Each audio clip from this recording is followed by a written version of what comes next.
Jouissance du temps. C'est une nouvelle, inédite, où une femme s'exprime à la première personne. Exergue. L'idée de « je » domine toute cette ascèse, dont l'idéal est le libre essor et les états illimités de l'âge d'or ou de l'enfance. Marcel Granel, à Pensée chinoise. Il a insisté pour que j'écrive ce qui me passe par la tête. Il dit que ça fait partie de la thérapie, du pacte, de l'ordonnance, du deal, de l'arrangement. Il lui trouve un nom différent à chaque fois. Il dit que rien n'est dû au hasard, que nous nous sommes rencontrés pour agir l'un sur l'autre.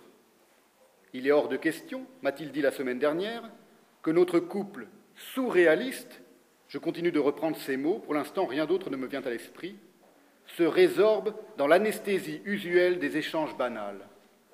Il dit tant de choses, il est si bavard, il m'ôte les mots de la cervelle même quand il n'est pas là. C'est dire. Je reprends à zéro. Je vais commencer par dire ce que je pensais de lui lorsque nous nous sommes rencontrés, il y a 1 mois maintenant. Son nom ne m'était pas inconnu, je l'avais aperçu de temps à autre sur une couverture de livre dans la vitrine de la petite librairie de la rue Jouy. Je n'avais jamais eu la curiosité d'en feuilleter un. Je crois me souvenir avoir lu le dos d'un ouvrage de lui où il était question de Dieu et de la Bible.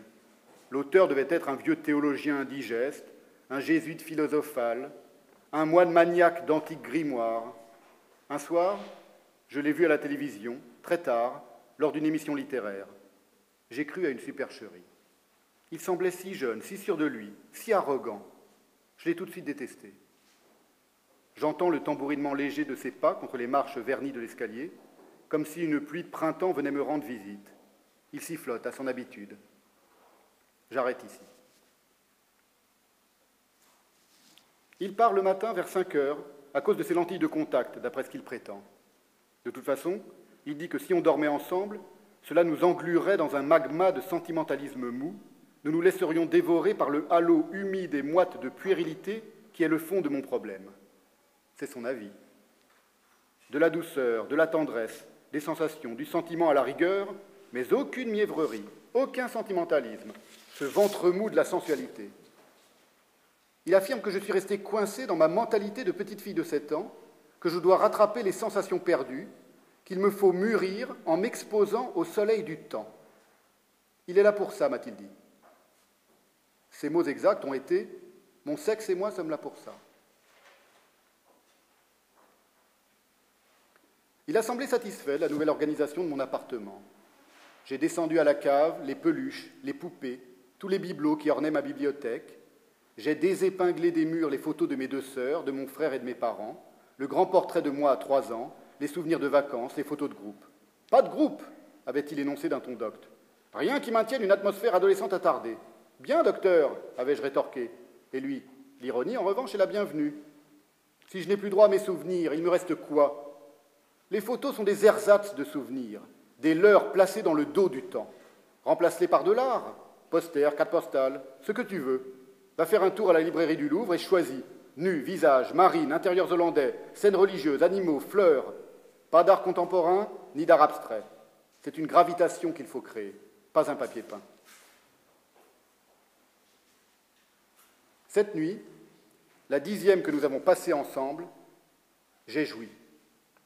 Du moins, je crois. Pour la première fois, nous étions entièrement nus tous les deux. Jusqu'alors, il prônait ce qu'il appelle la vaporisation. Si j'ai bien compris, il s'agit d'une sorte de décalage érotique infinitésimal. Nos 2 corps ne doivent jamais être confondus. Telle parcelle d'épiderme de l'un ne peut entrer en contact qu'avec une parcelle différente de la peau de l'autre.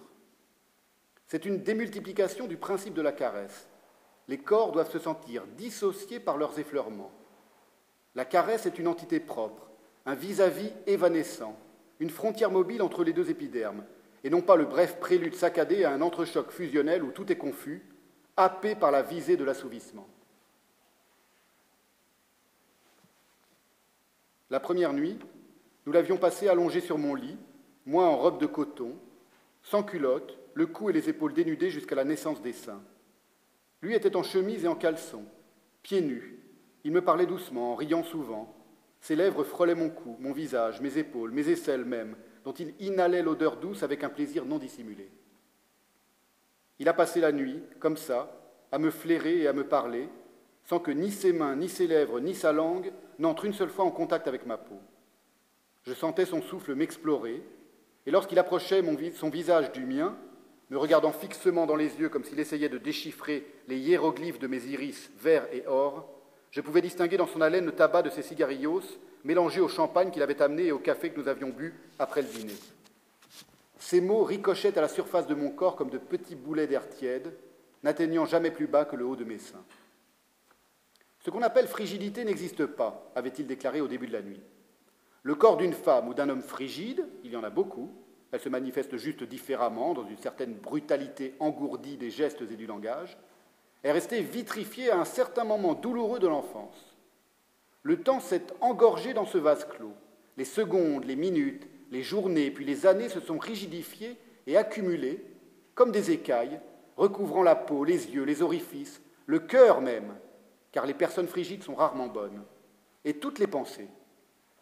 Le seul moyen de guérir, c'est d'attiser le désir, de faire fondre une à une ces écailles qui obstruent les sensations en portant toute l'acuité enflammée de la faim sexuelle sur une infime partie du corps pour le désenclaver.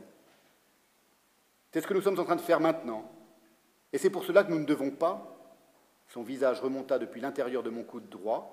J'ai pensé à une piqûre qu'il m'aurait appliquée en tenant une invisible seringue entre ses dents jusqu'à mes lèvres, dont il approcha les siennes à 1 ou 2 millimètres, les humectant avec sa langue avant d'achever sa phrase, nous toucher. Pourquoi as-tu enlevé ton jean? Et pourquoi m'as-tu demandé d'enlever ma culotte sous ma robe? Parce qu'il ne faut pas se voiler la face. Tu dois pouvoir voir mon érection sous mon caleçon et constater que j'ai très envie de faire l'amour, ce qui n'arrivera pas. Tu veux dire jamais? Peut-être. L'essentiel n'est pas dans la pénétration. Il dit cela en humant mon sein gauche comme un animal curieux et méfiant. C'est pour cela que j'ai tenu à ce que tu ôtes ta culotte, sachant que rien de brutal ne t'arriverait. Tu dois sentir ce temps aggloméré et durci en toi depuis si longtemps se fluidifier peu à peu, se ramollir, comme de la cire au contact d'une flamme. La flamme, c'est le désir. Se liquéfier et s'évaporer par ton vagin à l'air libre. Tu es quand même un peu excité par ce que nous faisons, non? Oui, je mouille si c'est ça que tu demandes. Une vraie petite salope. J'ai le droit d'utiliser des mots comme ça? J'ai le droit d'essayer de t'exciter pour te faire perdre ton calme, ton insupportable assurance? Si tu veux, répondit-il en riant. Les mots ne te coûtent rien. Ce sont des écailles, eux aussi, qui dissimulent un vrai désarroi. La pornographie est toujours dictée par une insensibilité profonde. Le vocabulaire ordurier est une cotte de mailles, une mini-armure de mots, toujours les mêmes d'ailleurs, derrière lesquels une puérilité intense, une glaciale mièvrerie se réfugie.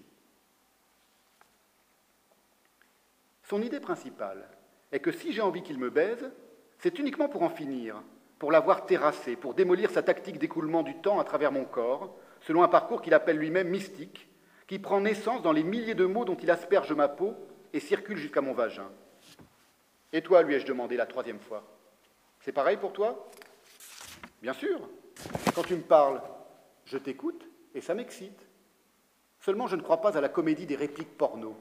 Hier, lorsque tu t'es mise à proférer des obscénités, le visage tout rouge, disant « Montre-moi de quoi tu es capable, baise-moi une bonne fois, défonce-moi le cul, je suis sûr que tu en as envie autant que moi. » Tu n'étais pas réellement excité. À ce moment-là, j'en avais envie, je n'en pouvais plus. Ta langue restait à la commissure de mon sexe, tout en haut de la cuisse, et j'avais vraiment envie de te sentir en moi, au lieu de t'écouter me faire une dissertation sur le chinois impuissant, pour me provoquer. Je ne te provoquais pas, je te racontais une anecdote taoïste. Et il ne s'agit pas d'un chinois impuissant, mais d'un saint, à qui on imposa comme épreuve de s'étendre de tout son long sur une vierge, et qui réussit cependant à ne pas changer de couleur.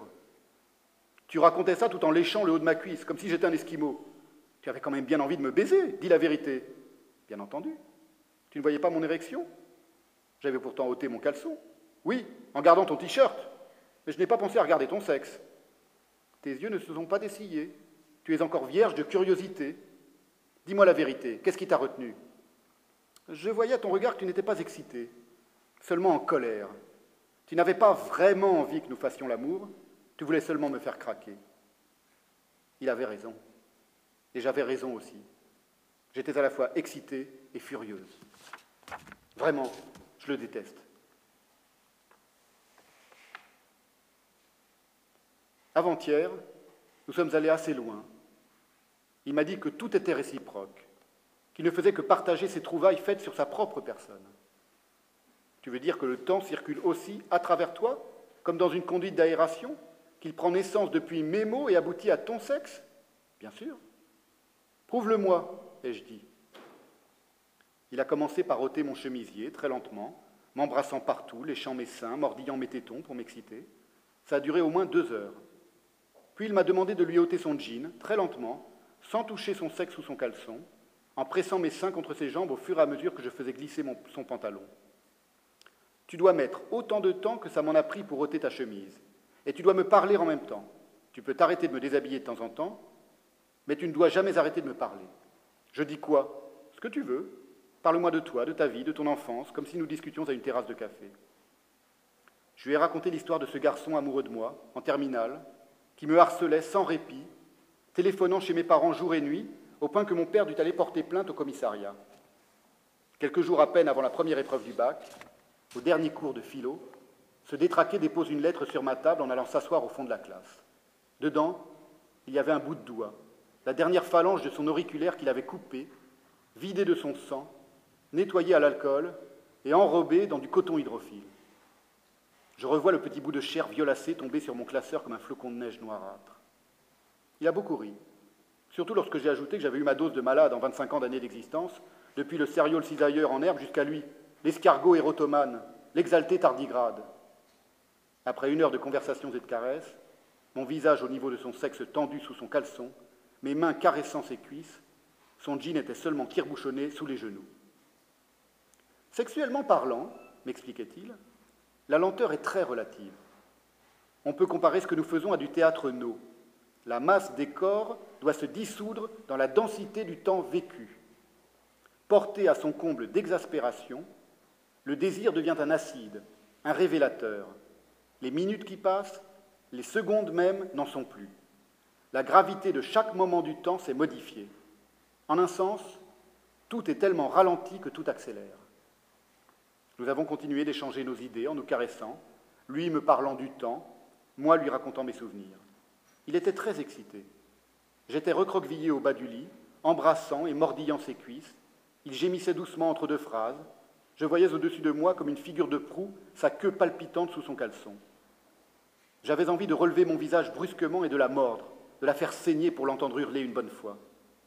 Je suis resté à mon tour longuement allongé entre ses cuisses, mes seins nus contre ses fines jambes nerveuses, mes mains pressant ses fesses, tenant son bassin devant moi comme on maintient un visage tout près du sien par les tempes, pour lui murmurer quelque chose de crucial, les yeux dans les yeux. Devant mes yeux, j'avais son caleçon en coton à rayures bleu clair et blanches, déformé par son érection. Je le branlais avec mes seuls mots, je m'adressais à un être vivant, autonome, séparé de celui qui soufflait doucement au-dessus de nous. Je m'imaginais consoler un visage aveugle et muet, cagoulé et bâillonné comme un prisonnier politique qu'un bourreau invisible asphyxierait lentement et que seuls les sons et le souffle issus de ma bouche pouvaient atteindre et maintenir un peu en vie. Tout contact entre mes lèvres et sa queue étant interdit, j'exerçais par compensation de puissantes pressions sur ses fesses étonnamment fermes, je les pressurais par saccades comme pour vider un gros fruit de sa pulpe. Finalement, à 5 heures du matin, la protubérance a tressailli 2 fois et le fin paravent de coton bleu et blanc qui nous séparait s'est humecté comme un mouchoir appliqué sur un nez qui saigne. Je ne me suis pas écarté. J'ai regardé la tache incolore s'élargir à la façon d'un nuage de lait et la protubérance prisonnière lentement agoniser, comme si le torturé expirait enfin à quelques millimètres de moi. Cette nuit, nous avons beaucoup bu, vodka et champagne, et nous nous sommes allongés sur mon lit entièrement nu, dans une obscurité presque totale. J'avais allumé une grosse bougie parfumée dans le salon.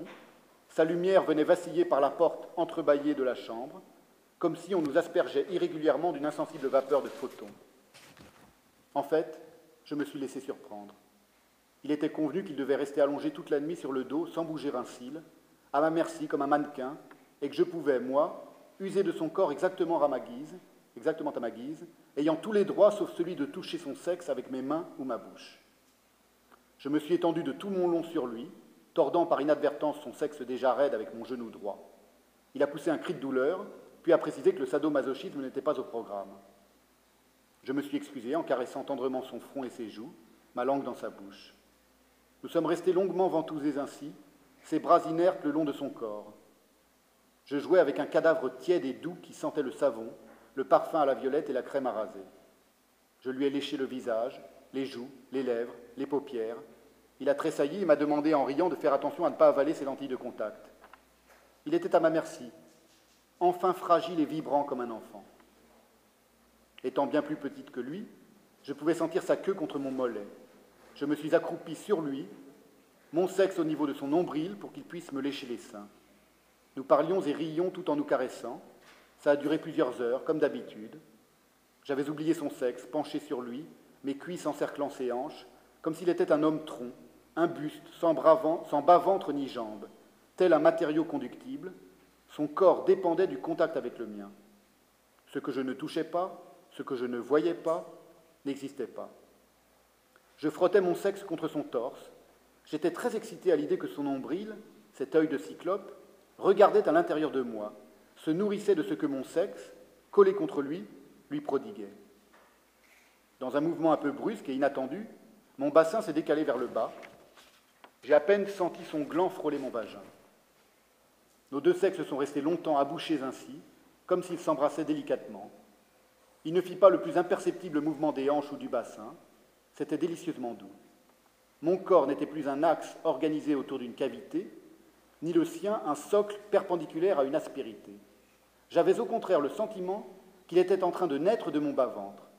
Je bougeais doucement, horizontalement, mon sexe absorba minutieusement le sien, si lentement que je sentis contre les parois de mon vagin non pas sa queue s'enfoncer en moi, mais jaillir, exsuder de moi, obéissant à la pression de mes muqueuses comme un fragile bibelot de terre humide en train de se formuler sous les paumes d'un potier. Il avait raison. Le temps avait tout renversé. J'ai voulu relever mon torse pour observer son visage, et en écartant mon buste, j'ai senti son pubis collé au mien. Il était entièrement en moi, il était à moi. C'est à ce moment que j'ai joui, en dévisageant sa figure de mort, comme si j'avais épongé toute sa vitalité. Voilà, a-t-il dit en regardant son sperme, cette étrange liqueur nacrée, si inutilement prolifique, si grossière d'apparence, contenant pourtant le demi-principe si sophistiqué de la création d'un autre être humain, reflué lentement depuis mon vagin le long de ma cuisse droite. Tout est consommé, comme dit l'autre. Maintenant, il ne te reste qu'à raconter tout ça par écrit. Voilà. Merci.